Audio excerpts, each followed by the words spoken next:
Billionaire father sees black waitress let disabled son lead a dance step and then changes her life forever. The silence that fell over Kingsley's Manhattan's most exclusive restaurant was so thick it seemed to have weight. Conversation ceased. Cutlery froze in midair and dozens of eyes fixed on the small space between the tables. 10-year-old Lucas Montgomery was visibly shaking. His legs, trapped in metal braces, wavered as he reached out to Diana Johnson, the restaurant's only black waitress. The live piano had just begun a soft melody, and the boy's impulse to ask someone to dance came without warning. "Sir, control your son." Manager Thornton's sharp voice cut through the silence. "That's inappropriate. This is not a dance hall, and our employees are not here to entertain children." Richard Montgomery, owner of Montgomery Investments and one of the richest men in the country, swallowed hard. It was the first time he had taken Lucas out to dinner in public since the accident that had partially paralyzed his legs 2 years earlier, a mistake he would not repeat. "Lucas, sit down." The order came low but firm. Diana remained motionless, her gaze shifting between the manager, the billionaire, and the boy whose hand was still hanging in the air. In her 5 years working there, she had learned to become invisible, especially to customers like Montgomery. "Mr. Thornton, I'm leaving. My shift is over." Her voice sounded calm as she removed her apron and placed it on the tray. Then, to everyone's amazement, she smiled at Lucas and took his hand. "I can't dance in an apron." Richard stood up abruptly. "What do you think you're doing?" Diana held his gaze. "I'm accepting an invitation, sir." Before anyone could interfere, Lucas took a hesitant step forward. His foot dragged painfully across the floor, and the metal of his braces screeched. But Diana didn't try to guide him or hurry him. She simply adjusted her own pace to his. "She's getting fired tomorrow," whispered a woman at the next table. Richard watched, paralyzed. A sudden memory struck him. Elizabeth, his late wife, dancing with Lucas in the living room. "It's not about perfection," she had said. "It's about connection." As Diana followed Lucas's clumsy steps, something in the boy's eyes changed. Fear gave way to intense concentration. Shame gave way to shy pride.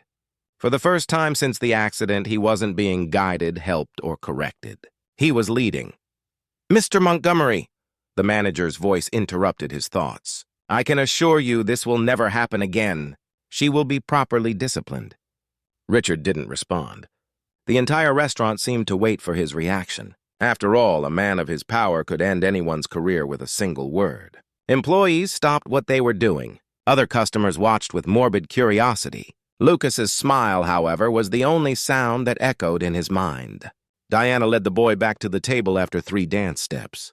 "Thank you for asking me out," she said formally, as if speaking to an adult. "It was an honor." When she turned to leave, Richard stopped her. "Wait." His voice sounded different, almost unrecognizable to himself. "What's your full name?" "Diana Johnson, sir." Richard nodded slowly. "Diana Johnson," he repeated as if memorizing it. Then he took a card from inside his jacket and held it out to her. "My office. Tomorrow at 10 a.m. The entire restaurant held its breath. Diana accepted the card without showing any emotion, but her hand trembled slightly. "Dad?" Lucas called as she walked away. "Why did you do that?" The question hung in the air like an accusation. Richard watched his son, and for a brief moment saw not just the child Elizabeth had left in his care, but a complete human being whose wants and needs he had systematically ignored for 2 years. As dinner proceeded in awkward silence, no one noticed Diana's glance before she left.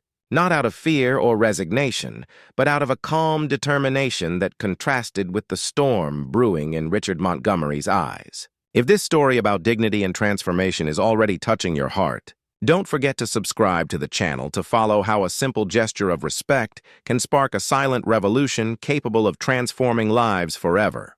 The lobby of Montgomery Tower sparkled with its glass and marble walls, reflecting the morning sunlight. Diana Johnson immediately felt out of place in her best outfit, a navy blue skirt and white blouse bought on sale. The people passing by her wore clothes that probably cost more than her monthly rent. "Diana Johnson to see Mr. Montgomery," she said to the receptionist, who examined her with a clinical gaze before making a call. "18th floor, Miss Winters will see you." In the elevator, Diana took a deep breath, clutching her worn purse to her chest. It wasn't fear she felt. It was a quiet determination that came from having faced worse, much worse. Miss Winters was a woman in her 40s with a sharp gaze and impeccable posture. "Mr. Montgomery is in a conference call. Please follow me." As she walked through the mirrored hallways, Diana felt the curious stares of the employees. A black woman being escorted through the executive offices was a rare enough occurrence to cause speculation. "He had you fired, didn't he?" Winters asked suddenly when they were alone in a waiting room. "It happens. Powerful clients call and people like you lose their jobs. People like me. You know what I mean?" Winters adjusted her glasses. "Employees who don't know their place." Diana smiled, not amused. "And where exactly would that be?" Before Winters could answer, her phone rang. "He'll see you now." Richard Montgomery's office took up half the floor. Through the floor-to-ceiling windows, Manhattan looked like a distant playground.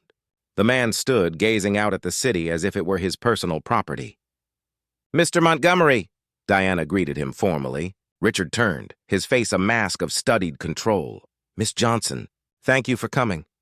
He pointed to a chair. "Please." The silence that followed was calculated, a tactic Diana recognized immediately. It was the kind of silence designed to make nervous people talk too much, incriminate themselves. "Do you have a background?" Richard finally asked.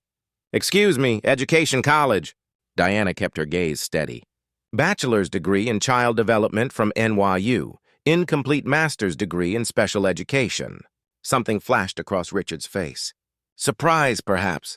And you work as a waitress." "I work 3 jobs, actually. The restaurant, a bookstore on weekends, and as a tutor when I can get students." Richard moved to her table, picking up a folder. "I did some research on you, Miss Johnson. I wanted to understand who the person was who," he hesitated, "danced with my son." He opened the folder, revealing printed photos of a community center.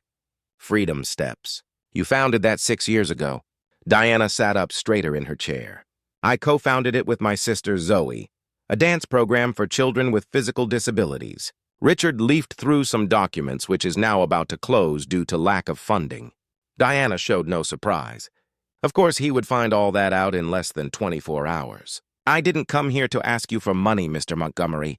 "Then why did you come?" "Because you invited me." Richard laughed softly, a joyless sound. "Fair enough." He stood up again, restless. "I want you to work for me." Diana blinked, genuinely taken aback. "As a waitress in your house." Richard's face hardened. "As a therapeutic companion for Lucas." His son's name seemed difficult for him to say. Diana noticed how his eyes momentarily drifted to a photo on the table. A smiling woman holding a baby. "I have the best specialists in the country," Richard continued. "Physical therapists, neurologists, psychologists. But what you did yesterday?" He paused as if the words betrayed him. "It was just a dance, Mr. Montgomery. It was the first time I've seen him smile since the accident." The admission was painful. "I don't want a dancer for my son. I want someone who can do what you did. Follow, not lead." Diana studied the man in front of her. Beneath the facade of power and control, she saw what others might not. A desperate, lost father. "I can pay you 5 times what you're making now." Diana stood up. "No." Richard looked shocked, like someone unaccustomed to hearing that word. "I don't work for people who see only my color or my social class before they see my competence," she explained calmly. "And I definitely don't work for people who try to buy solutions to emotional problems." Richard's face flushed. "You're turning down an offer that would solve your financial problems out of pride, out of dignity," Diana corrected. "And because your son deserves more than someone hired to pretend to care." She walked to the door, then paused. "Lucas doesn't need more experts. He needs space to lead his own life." "You don't know my son." "No," Diana agreed. "But I know people like him. People whose physical limitations are nothing compared to the invisible cages we build around them." She took a card from her purse and placed it on the table. "Freedom Steps classes on Tuesdays and Thursdays, 400 p.m. If you'd like to bring Lucas, the first class is free." As Diana left, she passed Winters, who had obviously been listening behind the door. "You just turned down an offer from Richard Montgomery," she whispered incredulously. "Are you crazy?" Diana smiled. "Maybe, but I'd rather be crazy than be property." The following Wednesday, Diana was at the reception desk of the community center when Zoe, her sister and co-founder of the project, came running up. "There's a Bentley parked outside," she whispered, nervously adjusting her hijab. And you won't believe who's inside. Through the window, Diana saw the luxurious car. Lucas was in the back seat, looking anxiously out the window. Richard remained in the driver's seat, his hand still on the steering wheel as if fighting an internal battle. He's not coming in, Zoe predicted. Men like him don't come to places like this. Diana smiled, remembering Lucas's gaze during those brief moments of dancing. Don't underestimate the power of a determined son. As they watched, the car door opened. Lucas got out slowly, adjusting his gadgets. Then, to everyone's surprise, Richard got out too. The billionaire looked out of place in his casual pants and sweater, an obvious attempt to dress less formally but still screaming privilege. I told you he'd come, Diana murmured more to herself. Zoe stared at her. What did you do?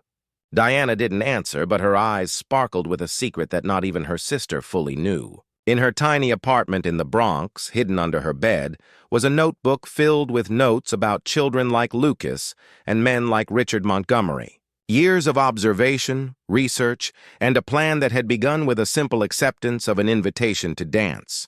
What Richard Montgomery didn't know, what he couldn't imagine in his world of glass towers and endless bank accounts, was that Diana Johnson wasn't just a waitress who had agreed to dance with his son. She was a woman with a mission, and his empire of isolation and privilege was about to face its greatest challenge. The simple truth that some of the greatest lessons in life cannot be bought. They must be lived. Freedom Steps operated out of an old community warehouse. Handmade posters decorated the walls with phrases like, your rhythm, your rules, and every move counts. When Richard and Lucas entered, children with various types of mobility devices practiced free movements to the sound of a light beat. Mr. Montgomery, Diana approached wearing simple clothes with the program logo. Welcome. Lucas watched the children in awe. A girl in a wheelchair spun in precise circles while a boy with a prosthetic leg created a sequence of steps. It looks chaotic, Richard commented, visibly uncomfortable. There is structure, Diana replied. It's just not the one you recognize. She turned to Lucas. Would you like to join in? The boy nodded enthusiastically but looked at his father, hesitant. Go on, Richard said tensely. I'll be right here. As Diana guided Lucas to the group, Zoe approached Richard and offered him a chair. The first day is always the hardest, she commented. For the parents, not the kids. This isn't therapy, Richard argued. I hired the best rehabilitation specialists. And how has that been working for Lucas? Zoe asked gently. The studio door opened. An older woman entered, leaning on an ornate cane. She had gray hair in elegant braids and a commanding presence. Dr. Elaine Mercer, Zoe whispered. Neuroscientist specializing in brain plasticity, retired from Harvard. The woman greeted several children before noticing Richard. Mr. Montgomery, you've rejected my research proposal 3 times in the last 2 years. Dr. Mercer, I didn't expect to see you here. I oversee the research program, she explained. We're studying how non-directive approaches to movement affect neural reconfiguration in children with motor challenges. Research, Richard frowned. I thought this was just a community dance class. Diana returned, leaving Lucas exploring movements with another child. Freedom Steps is a pilot motor rehabilitation program based on the theory of movement autonomy, she explained. We integrate adaptive dance with neuroscientific principles. Why do you work as a waitress if you lead a research program? Because we don't have adequate funding yet, and because people like you rejected us 3 times. The penny dropped. You were Dr. Mercer's assistant on the proposals. Co-author, Dr. Mercer corrected. Diana has an incomplete master's degree because she had to leave college to take care of her sister, but her theoretical work is groundbreaking. You knew who I was at the restaurant, Richard concluded. From the moment you walked in, Diana confirmed. And when Lucas got up to dance, I recognized the opportunity to show, not tell. Was it staged, the dance? Absolutely not. Lucas chose to get up. I chose to follow. A group of reporters entered the studio. Richard immediately tensed. What's this? Part 2 of the plan. Diana smiled slightly. Zoe showed Richard a newly published article. Revolutionary motor rehabilitation methodology shows promising results. We published our first results today, Dr. Mercer explained. And we invited the press. You used my son for a public relations stunt. Richard's voice was pure ice. Diana led him into a side room where photos of dozens of children adorned the walls, each with handwritten progress statistics. On the last wall was an empty frame. "What's that?" he asked. "Our future. The full rehabilitation center we could build if we had the resources. 500 children a year instead of 50. You orchestrated all this," Richard muttered. "The dance, the meeting, bringing me here on press day. I saw an opportunity and took it. 4 months ago, when you canceled our meeting without reading the proposal, I promised myself I'd find a way." "Diana," Zoe interrupted. "It's Lucas." They rushed back. Lucas was in the center of the room, surrounded by other children. Someone had turned off the music and everyone watched in silence. The boy had removed one of his braces and was trying to balance on just one support. "Lucas." Richard started forward, but Diana stopped him. "Wait," she whispered. "Watch." Lucas took a deep breath, focused. Then, to everyone's amazement, especially his father's, he took a complete step without full support. It was small, shaky, but entirely his. The children cheered. Camera flashes went off. Richard's face, usually composed and unreadable, was now exposed with unshed tears glistening in his eyes. "That's why we created Freedom Steps," Diana said softly. "It's not about perfect steps. It's about first steps on your own."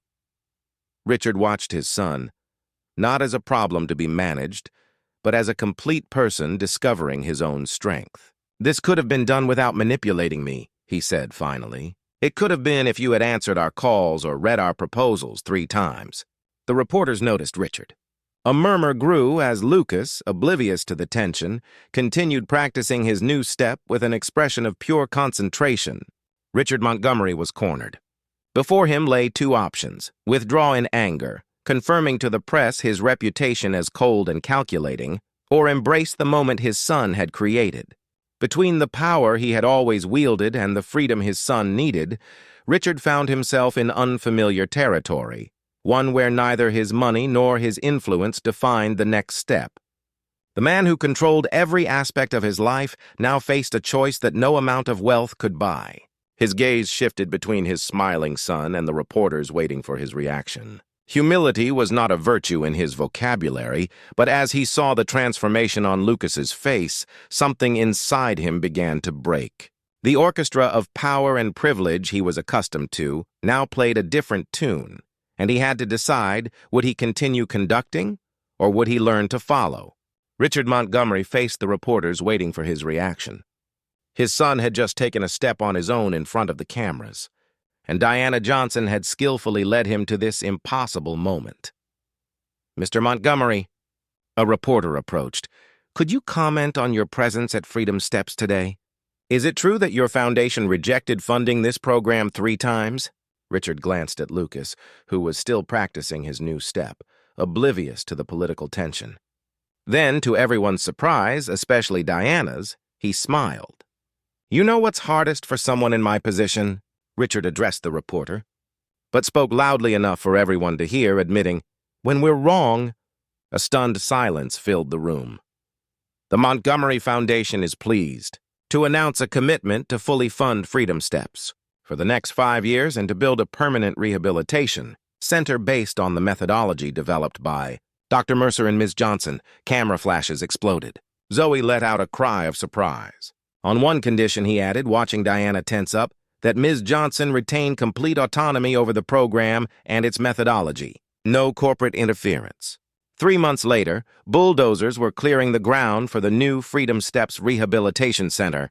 The project wasn't the most luxurious the Montgomery Foundation had ever funded, but it was the most innovative, with every space designed with direct input from the children and their families. Diana supervised the construction frequently, but never alone. Lucas showed up regularly, sometimes bringing other children with him. And to the staff's continued surprise, Richard Montgomery also showed up, silently observing the progress. "I never thought you'd actually show up at board meetings," Diana commented one afternoon as they reviewed the plans. "I never thought I'd have to study neuroplasticity at 50, Richard replied, rubbing his tired eyes. In front of him was a scientific article marked with post-it notes. "But here we are." Diana looked at the man curiously. "Is this part of your public penance, or do you really care?" Lucas asked to have his second brace removed last week. I know, he told me. His previous physical therapist said that would be impossible for at least 2 years. Diana smiled. But you fired her, remember? Because you told me she was wrong. And she was. Diana pointed to a photo of Lucas balancing with only one crutch. He's progressing faster than any traditional medical prediction. Why did you never accept my apology? Richard asked suddenly. Because you never apologized. You redirected resources, changed policies, funded our program. That's not an apology, it's compensation. Richard nodded slowly. Fair again. At the opening ceremony 6 months later, the contrast with that night in the restaurant couldn't have been greater. The huge adaptive space was filled with children with various types of mobility devices, all moving freely. In the center of the main hall, Lucas, now wearing only a lightweight brace on his left leg, led a small, choreographed routine with 3 other children. His movements were still limited, but they flowed with a confidence no doctor had predicted. Richard watched from a distance, not interfering. He doesn't need you to hold him anymore, Diana said, approaching quietly. No, Richard agreed. But he still needs me to be around. Crucial difference. Richard turned to face her. Thank you, he said simply. For what exactly? For teaching me to follow? A reporter approached. Mr. Montgomery, how does it feel to see your son's progress? Richard looked at Lucas, who is now helping a younger girl find her balance. Proud, not of what he's overcome, but of what he's created for others. And what's been the biggest lesson you've learned on this journey? Richard Montgomery, the man who had once been known only for his financial empire, looked directly into the camera.